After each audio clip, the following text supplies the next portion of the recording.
రాధేశ్యాం. శ్రీ రాధారాణి కృపాకటాక్ష స్తోత్రం సెకండ్ శ్లోక. అశోకవృక్షవల్లరీ వితానమండపస్థితే ప్రవాళజ్వాలపల్లవప్రభారుణాంఘ్రికోమలే వరాభయస్ఫురత్కరే ప్రభూతసంపదాలయే కదా కరిష్యసీహ మాం కృపాకటాక్షభాజనం. ఇప్పుడు నేను ఈ శ్లోకాన్ని 2 సార్లు చెప్తాను. మొదటిసారి నేను చెప్పేది విని రెండోసారి మీరు కూడా నాతో కలిసి చెప్తారని ఆశిస్తున్నాను.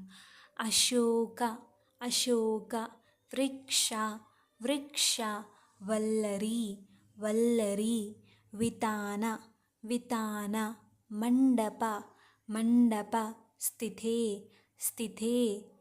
అశోకవృక్షవల్లరీ వితానమండపస్థితే. అశోకవృక్షవల్లరీ వితానమండపస్థితే. ప్రవాళ ప్రవాళ, జ్వాల జ్వాల, పల్లవ పల్లవ, ప్రభా ప్రభా, రుణాంఘ్రి రుణాంఘ్రి, కోమలే కోమలే. ప్రవాళజ్వాలపల్లవ ప్రభారుణాంఘ్రి కోమలే. ప్రవాళజ్వాలపల్లవ ప్రభారుణాంఘ్రి కోమలే. వరాభయ వరాభయ, స్ఫురత్ స్ఫురత్, కరే కరే. ప్రభూత ప్రభూత, సంపద సంపద, ఆలయే ఆలయే. వరాభయ స్ఫురత్కరే ప్రభూతసంపదాలయే.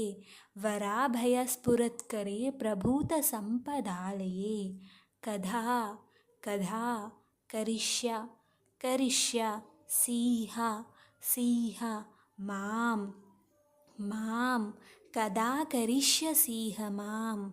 కృపా కృపా, కటాక్ష కటాక్ష, భాజనం భాజనం. కథా కరిష్యసీహ మాం కృపాకటాక్షభాజనం.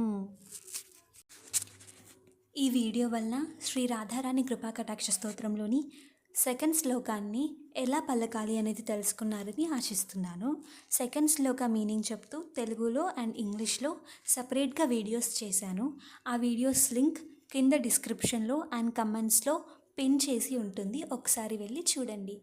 Thank you. రాధేశ్యాం. రాధే రాధే.